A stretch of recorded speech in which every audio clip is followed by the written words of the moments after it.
The type of organizations we're supporting are small co-ops in the Amazon that are gathering nuts and need working capital, and that helps to keep the forest standing. So with them, it's making a fair interest rate so they can keep doing that and keep protecting the air we breathe. In emergency, somebody is starving, you have to give them the fish. The idea of, well, I'm going to teach you how to fish, that's going to be too late. Now, once you're outside that realm of emergency, then teaching to fish is a good thing. Usually the story stops there, but many times that is not enough. Hello and welcome to Brazil is Not for Beginners. Today my guest is Leonardo Letelier. Leonardo, or Leo, as I like to call him, is the CEO and founder of Sitawi Finance for Good. Leo, thank you so much for joining. Thank you for having me on the show. It is my pleasure. You and I go back many, many years to my first experiences in Brazil back in 2012. But maybe for people that are unfamiliar with Sitawi and unfamiliar with you, if you could share a little bit about yourself and tell us who you are and why I invited you on. As you mentioned, I'm the CEO and founder of Sitawi Finance for Good. But before that, I used to have a more or less traditional professional trajectory. So I did industrial engineering at Escola Polytechnic at Universidade de São Paulo. That's one of the most prestigious engineering schools in Brazil. Then I went to work for McKinsey, got my MBA at Harvard Business School, back to McKinsey, a quick stint at Ashoka, and then I started Sitawi. So from what you can see, it's a lot of stamps on my resume. And then I pretty much found what I wanted to do with my skill set and my mountain of privileges, which was actually to help social entrepreneurs that were changing the world. So that's how Sitawi was started. Yes, that's why I invited you on. So we wanted to talk about charitable giving and philanthropy in Brazil.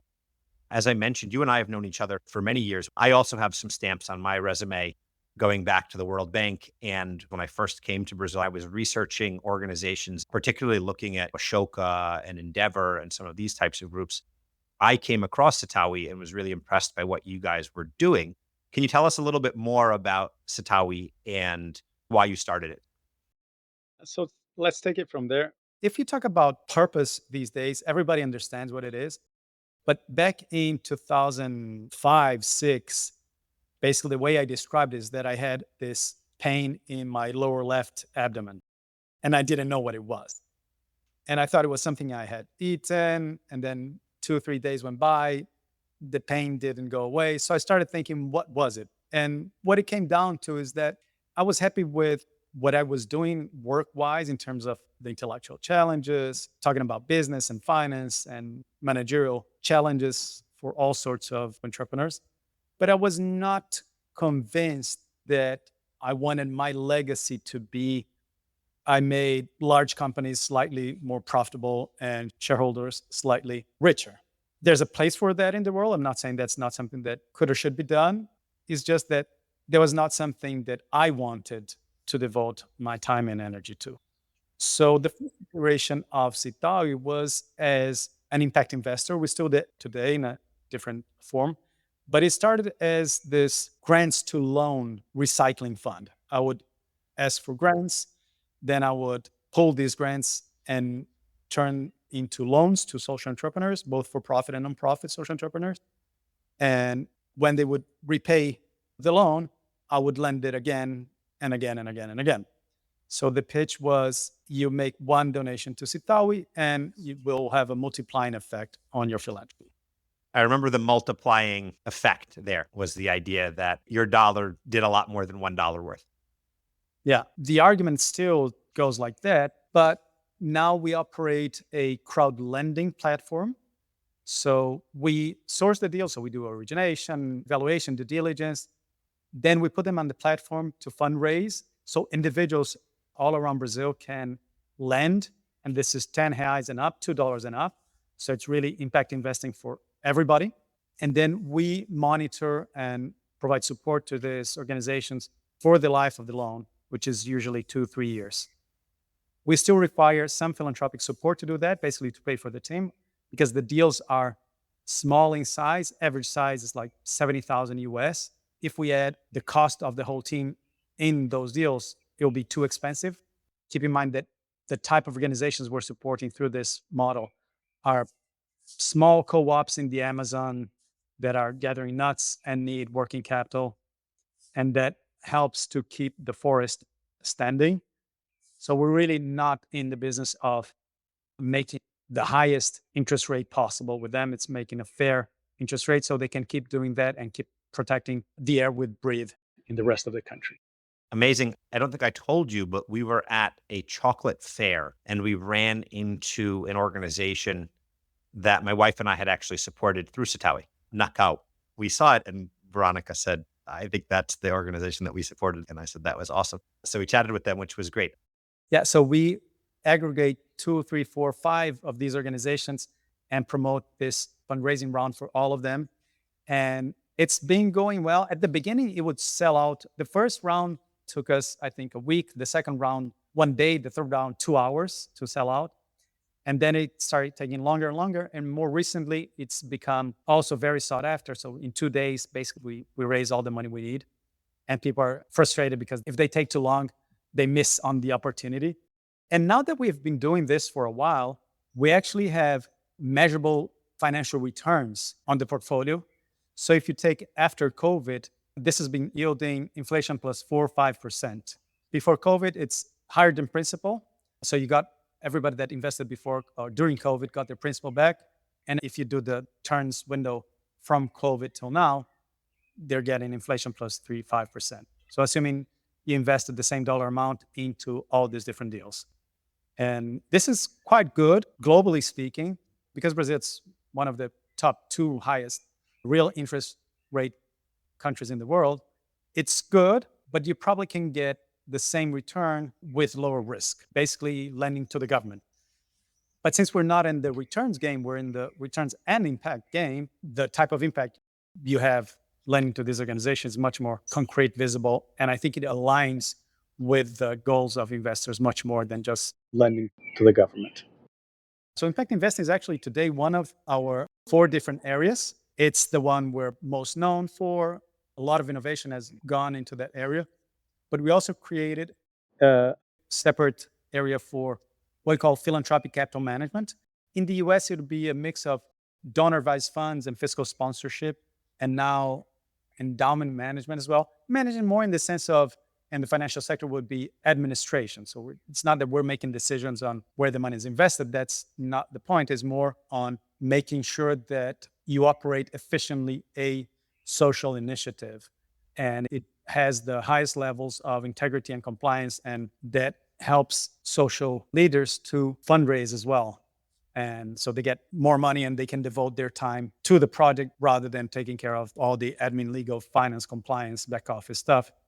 The third area is climate and conservation finance. One easy way to explain it is a mix of those previous two, but focused on conservation and climate issues. So for instance, we manage a payment for environmental services scheme in this area. We also have a local development program in the Amazon that's coordinated from this area.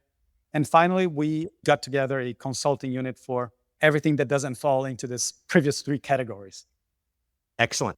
Really interesting. And I want to get back to some of the Sitawi work because I really do admire what you've been building and have tried to participate in different capacities over the years. But I'm wondering if we could take a bit of a step back. And so when we started, you mentioned the word purpose and how its perception or understanding has changed over the last 15 years since you've been doing this. So, obviously this is a gross overgeneralization, but can you talk a little bit about how Brazilians think about philanthropy and charitable giving and maybe how it differs from other markets? Sure. Differently from the US and England, which are countries that have a more philanthropic culture, if you will, or a giving culture, Brazil has more of a solidarity culture in the sense that if there's an emergency, if there are floods or landslides or stuff like that that hits TV, then people give. And that was very clear, for instance, during COVID, basically giving doubled from one year to the other. But once that out of the picture, so it's not on everybody's screen anymore, then it all goes back to the way it was before. So, for instance, giving after COVID has plummeted to 2017 levels. And that is, I think, one feature of possibly not only of Brazil, but of other Latin countries in which, for many reasons, people are looking more at themselves and their immediate circle rather than more organized initiatives like nonprofits in terms of when they're looking for something to support. About a third of the country gives regularly to churches as well. So it's not that people don't give, it's that maybe there's not enough value put on organizations that are doing this in a more organized fashion. Where does that come from? And I have my theories and thoughts, but I'm wondering if you would share yours. Where does this come from and how has that evolved over time? So like, I get the perception that Brazilians feel like they pay high taxes and the government should take care of it. I don't know if that's a bit simplistic, but what are the things that you look at for why there is this perception of strong solidarity? So we had the floods recently down south, and it looked like there was lots of giving and people were donating. Sometimes people give time, not money, even when they're very wealthy, or they give money, not time when they're poor. It's a bit strange. So I'm just wondering if you could talk about some of those nuances of Brazil's giving culture. The first thing to do is to separate what are excuses for not giving rather than reasons for not giving. Because at the first level, if you ask anybody, what they will bring up are really excuses. So, for instance, oh, I don't know any good NGO, but they don't say that they have not invested any time in finding or have asked anybody about that. If you ask them, well, when you want to buy a new car, do you do any survey analysis? Do you ask your friends? Do you look at specialized magazines and so on? They do it. So that's more of an excuse than a reason. The other thing is the fiscal incentive. In the majority of the cases, there's no fiscal benefit for giving. There's more for companies, and for individuals, there's more on project level rather than organization level. Also, the benefit is small compared, for instance, to the US, in which really the penalty for not giving is high rather than the benefit, but it ends up translating into the same thing. But people say, well, there's no fiscal incentive to give. And then I ask them, did you go out to dinner last week? And say, yeah, sure. I went to this fancy restaurant. It was great. Had a wonderful time with my wife, my friends, whoever. Great. But why did you go to dinner last week if there's no fiscal incentive for going out to dinner? And they have this glazing stare. It's like, oh, I don't know. Because at the end of the day, I think in many cases that it's not a priority for them. It's not something that they deem important. I think that is the crux of the matter. Now, why they don't deem it important could be many reasons from their upbringing. It could be because they really think their role in society is just to pay taxes or many other reasons. The one pragmatic thing that people say, and I'm not sure that is a reason or an excuse, is they haven't been asked. They were not asked to donate. Now, it doesn't mean that if they were asked, they would give. It just means that we'll never know.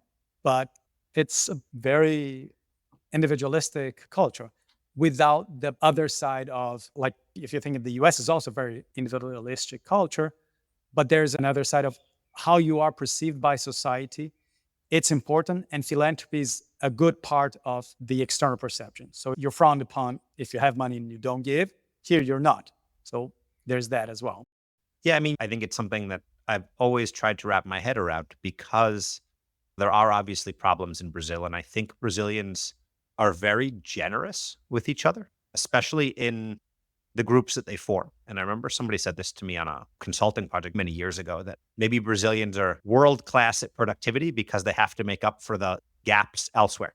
A factory in Brazil needs to be twice as good as a factory in Germany because even to compete with the factory in Germany, they have to make up for the terrible roads that they're going to have to deal with to get that material to market, right? So obviously gross generalizations here, but they kind of made the same sense of like you go to somebody's house and it's extremely clean and they're very nice, they're very sweet, they're very generous. Then you go out on the street and you're stuck in traffic and everybody's yelling at each other and it's a completely different sense. So, I enjoy these conversations with you because in the US, it is individualistic, but there is a sense of giving, right? I pay less taxes and I give money to where I want it to go, as opposed to, at least in Europe, where there's a sense of I pay more taxes and the government's going to take care of these problems and I don't have to think about them. Obviously, this is changing and there's problems with both models, but it's just something that I've always been trying to wrap my head around in Brazil. And so there's some things that I look at that obviously go back to the Portuguese, right? There's an episode I did recently that was talking about the echoes of the past and how things reverberate over time. It is more of a cultural discussion, but one of the things I found it really interesting to hear what you said about levels of giving going back to the 2017 levels, because from a venture standpoint, it feels like, at least in the Sao Paulo venture ecosystem, there are more positively focused funds. There's more funds that seem to be pursuing a positive impact, or at least presenting themselves as such. So if we go back 10 years, there was basically just Vox.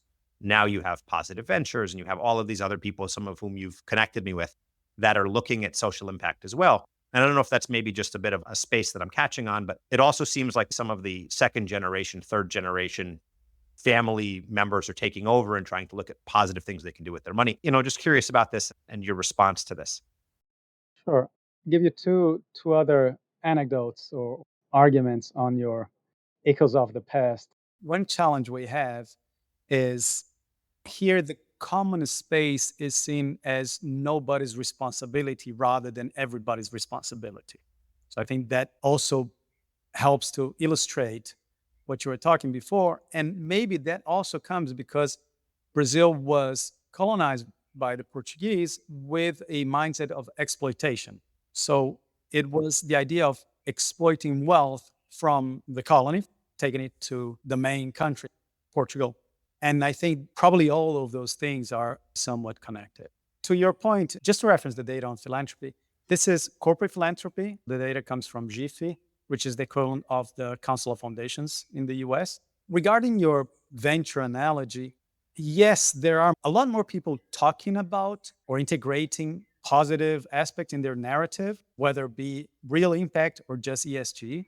Less people actually doing that, and even less people looking at what we call deep impact or impact first, in which you are looking for impact and return is a secondary condition. I mean, yes, the money needs to return, but you're prioritizing impact over returns.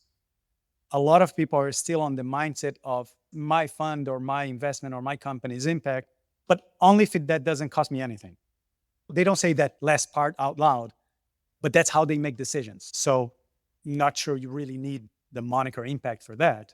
But yeah, there's a lot of ESG, which I think is a step in the right direction, but it's definitely not the same thing as impact. I mean, you're talking about managing risk, you're talking about capturing returns. And again, you're talking about doing positive stuff that doesn't affect your bottom line negatively, but it's not the same thing as impact. If we're in a hole, the first step is stop digging. I think that's where we are.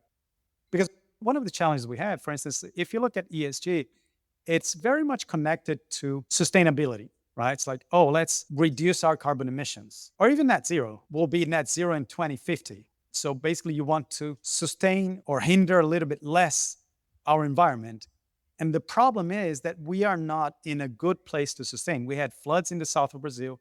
We had heat waves in the southeast. We had deforestation in the Amazon. Is that really the world we want to sustain? That doesn't make any sense. So we need to go beyond that. That's why I say it's a step in the right direction, but it's the beginning of the journey. It's very, very far from the end. Yeah, that makes sense.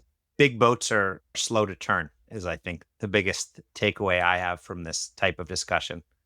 But one of the things you brought up there was the corporate giving. And so Brazil, as I've talked about many times on this with people, is a land of pretty serious extremes and is based on the extractive industries, as we talked about earlier, exploitation and taking things out for the Portuguese historically, growing agricultural, mining, these types of areas, but is also a country where you have the Amazon, they have tremendous areas of nature and companies that are renowned for their social impact. I mean, you have companies like Natura, Boticário, that are very well known for the kind of positive impact that they're trying to promote, at least that promote that as part of their image. And so, again, speaking in generalizations, but can you talk a little bit about corporate giving in Brazil and how companies think about social impact and charitable giving? Sure. I mean, as you mentioned before, Brazil is a country of extremes. I'd say it's also very heterogeneous. So you have world-class companies like Natura and Boticário that in their productive process, they try to be as responsible as possible, but they're still cosmetics companies.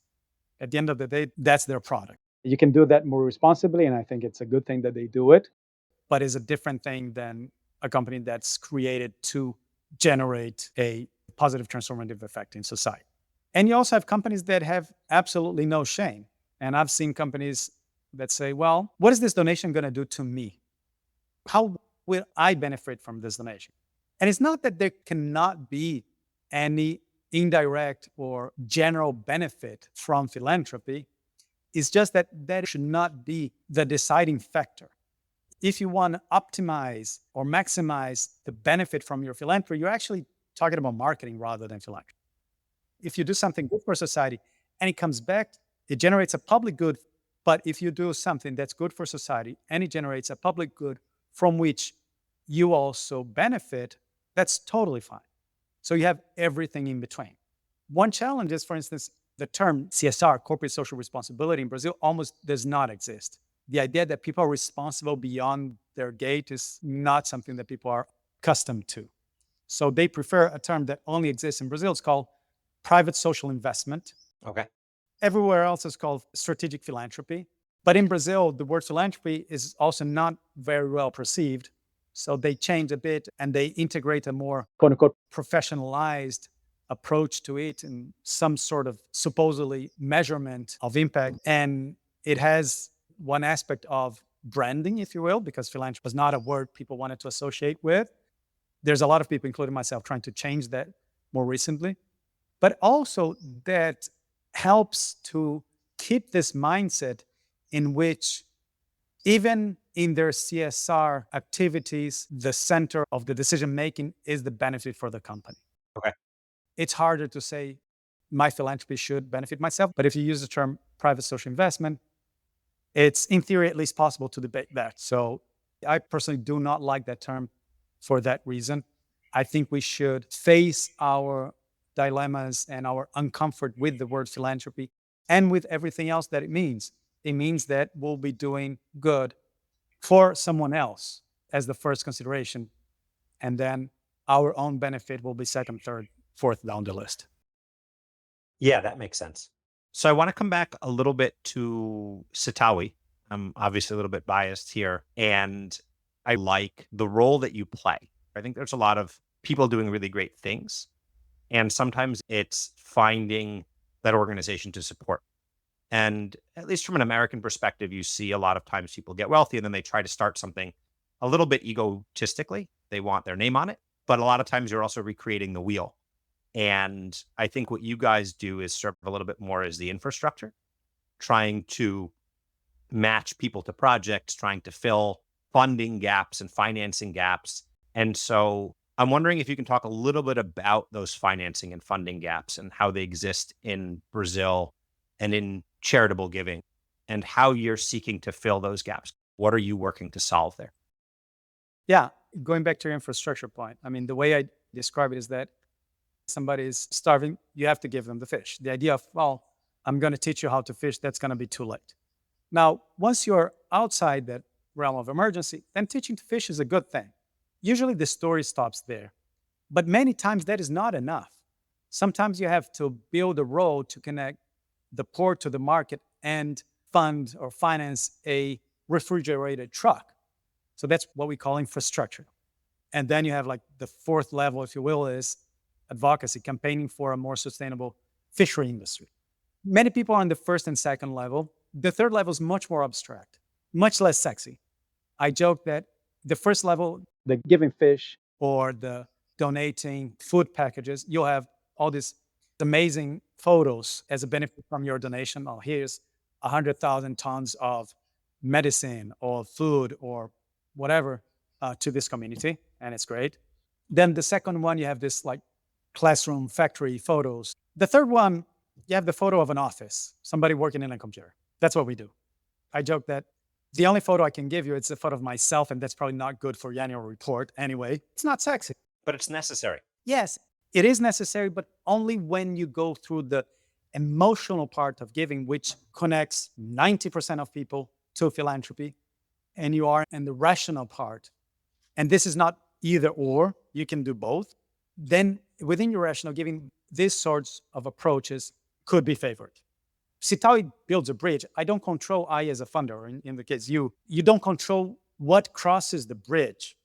I'll tell you that we're building this bridge because we need to have an ambulance go from point A to point B. But once you build it, you have the ambulance, you have the refrigerated truck from the market, you have somebody that's going to visit their grandmother. So there's a lot of benefit from it, but there's much less control. And that is a challenge in Brazil. People usually want and like control to the point that I think 70% of corporate giving in Brazil goes to their own projects. Doesn't make any sense anywhere else, but here that's the reality. So when we talk about building this infrastructure, it's less about trying to convince people that they should do things differently. It's more to enable, increase, and accelerate the flow of funds towards all these positive social and environmental initiatives that are already on the ground. And we vet many of them. But whenever there's a challenge in giving, we tend to find a good solution for that. So if you want to donate $50 to Sitawi or to WWF, you don't need us. You don't need an intermediary. You can go on our website and just give. Now, if money needs to come from dozens of different places and go to dozens of different places in different calendars, in different currencies, then it starts to get complicated. Then it's the sort of stuff that we tend to be a good partner to help solve. Understood. What are the trends that you see in charitable giving in Brazil? Are there any areas that are growing in funding? So you mentioned that during COVID, there was a lot of giving. It's come down. Where is charitable giving going in Brazil? What are the types of projects that people are funding, that companies are funding? What types of areas and sectors? And how do you see this changing in the next few years? If you look back and if you look inside Brazil and if you look corporate, education, education, education. If you look forward, if you look outside Brazil, it's going to be environment in general, Amazon in specific. So other biomes is hard to fundraise for, but that's it. And now we have COP30 in Belém, and we just had COP16. We have G20 in Brazil as well. So there's a lot of attention being given to environment in general and specifically to the Amazon. And this is where the money is right now, where it's moving to the point that many organizations have suspended or they're giving in 2024 to replan for COP, kind of building a small war chest for 25 and COP and environment and all that. And funding in 2024 is being hard on everybody I speak with. And we're talking mostly about philanthropy funding here, but also on the impact investing side, there's some of that as well. Very interesting. It seems like there's a boom in environmental investing, right? I think that's it. And, there's only so much money to go around. Will that change after COP? How do you see that? What are the other areas? So education, education, education. Brazil is a country with lots of other types of challenges. I think fundamentally, education is something that hopefully changes society generationally. But there's lots of other challenges that are being faced in Brazil. Are there areas that are picking up? How should people think about some of these other challenges that are being discussed in Brazil?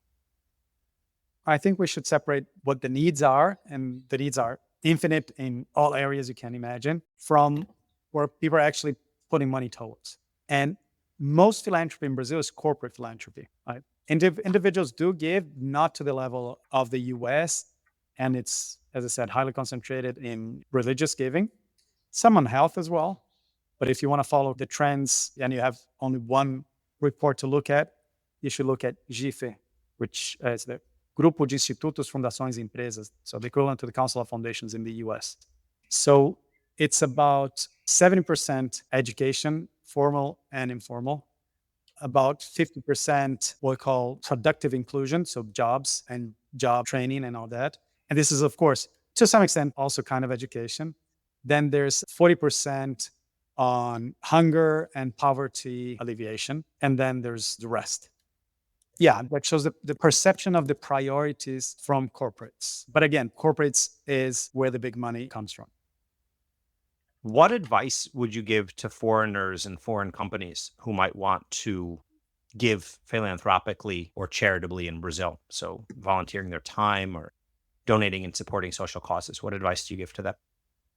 I think the most important thing is understand why you're doing this. If you're doing this for retention purposes, so talk about volunteering. If you're doing it for retention purposes, you'll design a volunteer program in one way and you'll house it in HR, and it's probably going to be skill based or something like that. Now, if you're doing it as part of your community engagement, then it might not be skill based and it's going to be much broad and might be housed somewhere else. I don't have a lot of trouble people doing different stuff for one reason or the other.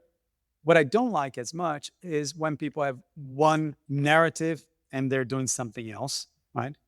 If they Okay. really want to help the community, then the first thing should be ask what are the priorities of that given community rather than deciding by themselves.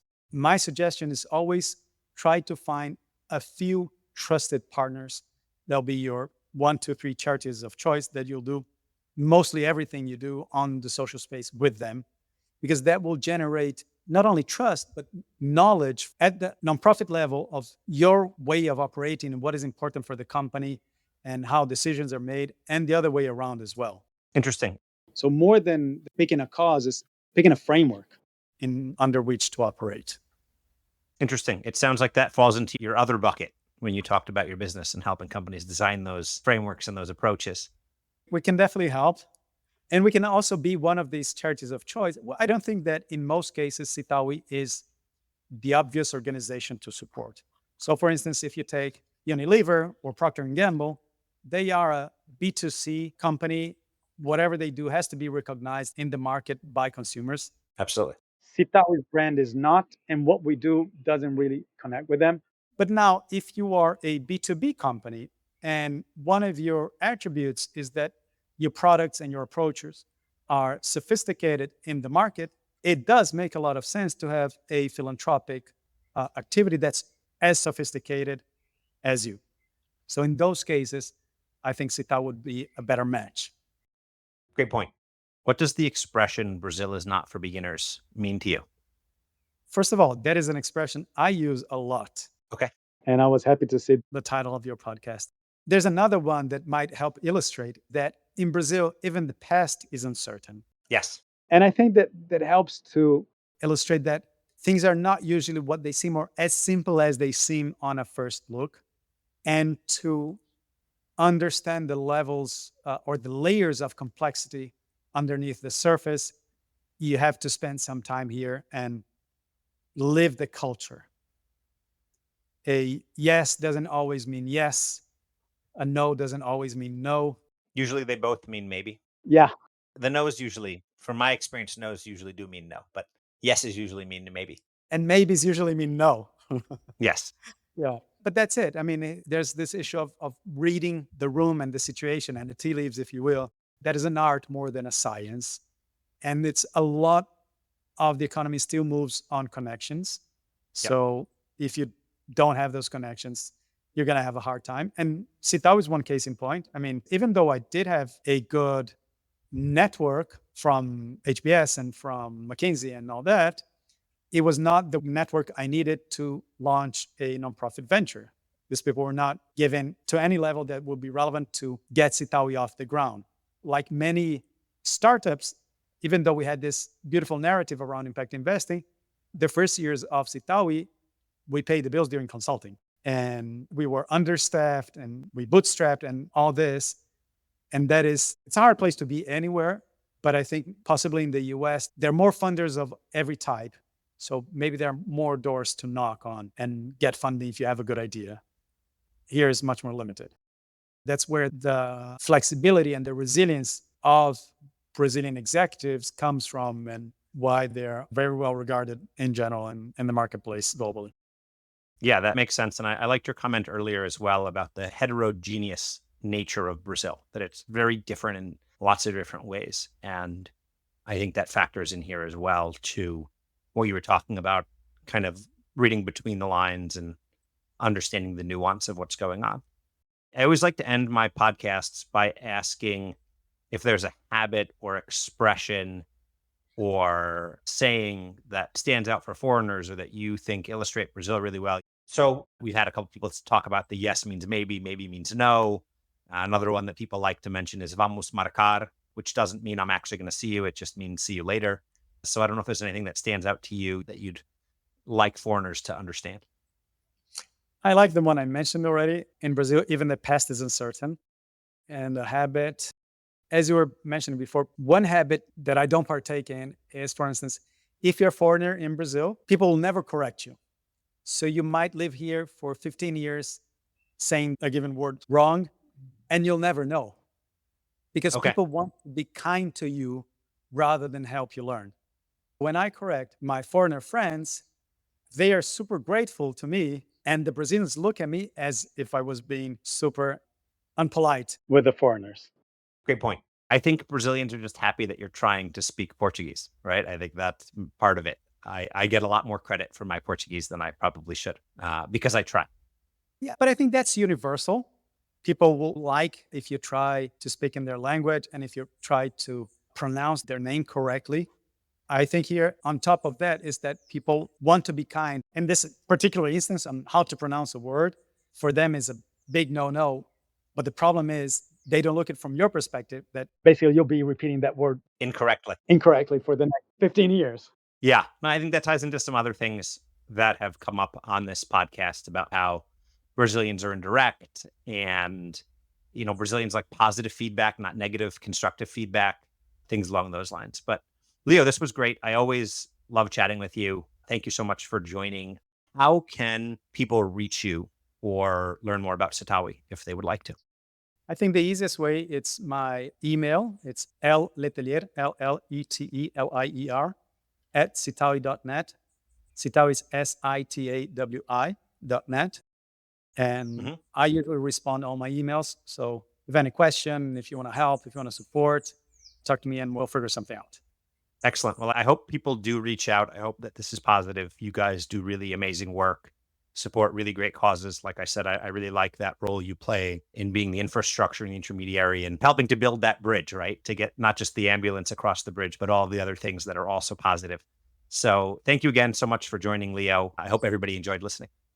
Thanks for also supporting Sitawi. And thank you, everybody that listened. And I hope you guys enjoyed. Great. Thanks so much. Bye. Thanks again for joining us. This podcast was hosted by me, Isaac Matzner. It was produced and edited by Maria Filmes. You can find more episodes on Spotify, Apple Podcast, and YouTube, as well as on our Substack page. We do love feedback, so please feel free to reach out to us on social media or via email at Brazil4beginners@gmail.com.